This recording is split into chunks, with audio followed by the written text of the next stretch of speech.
সব দায়িত্ব লৈ লৈ এফালৰ পৰা কৰি যায়। খালি মই আৰু এটা মাজত কথা কৈছো তাই বলিউড এক্ট্ৰেছ হয়। তাই ইয়াৰ আগতে জন আব্ৰাহামৰ সত্যমেয় জয়তেখন কৰিছে আৰু ডিছপেচ বুলি মনোজ বাজপেয়ীৰ ডিছপেচখন কৰিছে।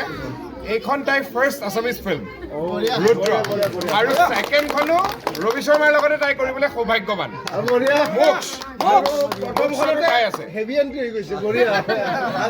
গতিকে আপোনালোকে আটাই না প্ৰথমটো মই বিৰাট সুখী যে নলবাৰীৰ মানুহখিনিয়ে বহুত দিনৰ পৰা হল এটা আশা কৰি আছিলে। গতিকে এই বেলাডোনাৰ স্বত্বাধিকাৰীক মই ধন্যবাদ জ্ঞাপন কৰিছোঁ যে তেওঁ আমাৰ মানুহখিনিক এটা হল দিলে। চৰকাৰৰো কিছু যুঁজা চলি আছে, তেওঁলোকেও হল এটাৰ কথা চিন্তা কৰি আছে বুলি মই শুনিবলৈ পাইছোঁ।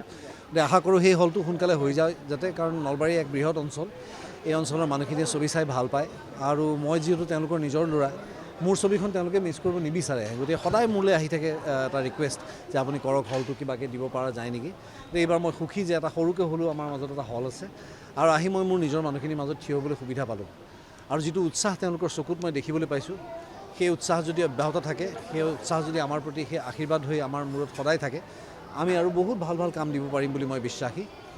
টীম ৰুদ্ৰৰ তৰফৰ পৰা মই সংবাদকৰ্মীসকলকো ধন্যবাদ জনাইছোঁ। আপোনালোকে আমাৰ মনৰ কথাখিনি আমাক ভাল পোৱা মানুহখিনি কাষলৈ লৈ যোৱাত সহায় কৰে। আপোনালোকৰ অবিহনে আমাৰ যুঁজখন আচলতে আধৰুৱা হৈ ৰ'ব। গতিকে আপোনালোকো আমাৰ লগত অংশীদাৰ হৈ থাকক। আমি একেলগে মিলি এই চলচ্চিত্ৰ উদ্যোগটোক এনেকুৱা এটা পৰ্যায়লৈ লৈ যাবলৈ প্ৰয়াস কৰিছোঁ যে আৰু এটা দশকৰ ভিতৰত অসমীয়া বিনোদনধৰ্মী ছবিয়ে আন্তঃৰাষ্ট্ৰীয় বা ৰাষ্ট্ৰীয় পৰ্যায়ত অন্ততঃ আমি সমান্তৰালভাৱে থিয় হ'ব পাৰিম আটাইৰ লগত। আপোনালোকে আটাই জানে আমাৰ সদায় বাজেট কম, সদায় আমি বাজেট কাট ডাউন কৰি ছবি কৰিবলগীয়া হয়। আমি যিটো বাজেটত ছবি তৈয়াৰ কৰি ৰাইজৰ আগত লৈ যাওঁ, সিমানটো বাজেটত তেওঁলোকে পৰিকল্পনাও কৰিব নোৱাৰে বাহিৰৰ ছবিসমূহে।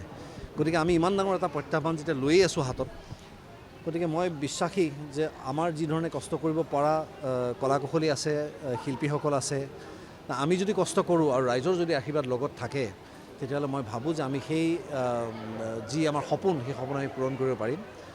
আৰু আজি ইয়ালৈ আহি খুব ভাল লাগিছে যে মই দেখিছোঁ আজি ৰাতিপুৱাৰ পৰা আমি তেজপুৰৰ পৰা ইয়ালৈকে এতিয়ালৈকে আমি ঘূৰিয়ে ফুৰিছোঁ। 10:30 বজাৰ পৰা গাড়ীত প্ৰত্যেকটা হলে আমি গৈছোঁ।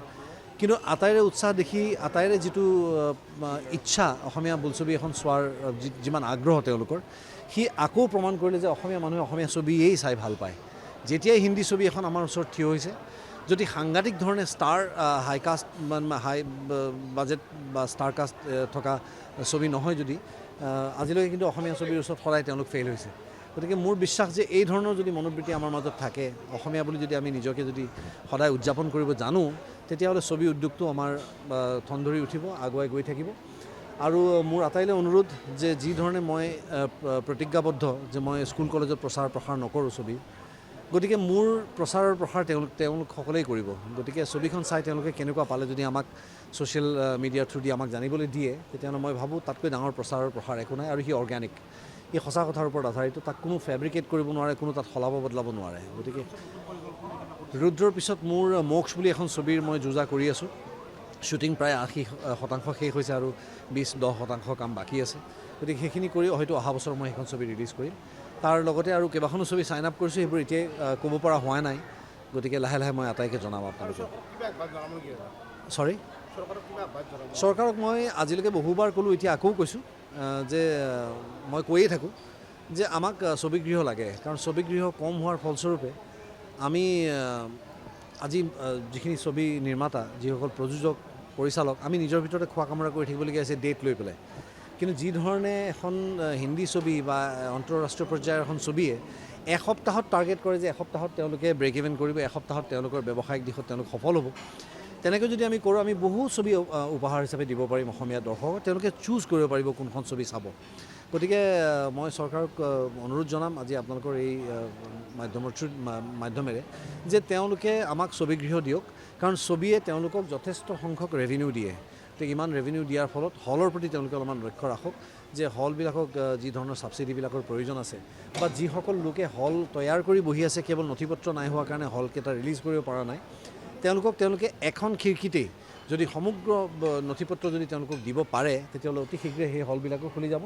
আৰু যিমান হল বাঢ়িব, সিমানে আমাৰ বিপণী বাঢ়ি গৈ থাকিব। গতিকে মই ভাবোঁ যে মানে উদ্যোগৰ ক্ষেত্ৰত আমি আগুৱাই যাব পাৰিম। ধন্যবাদ।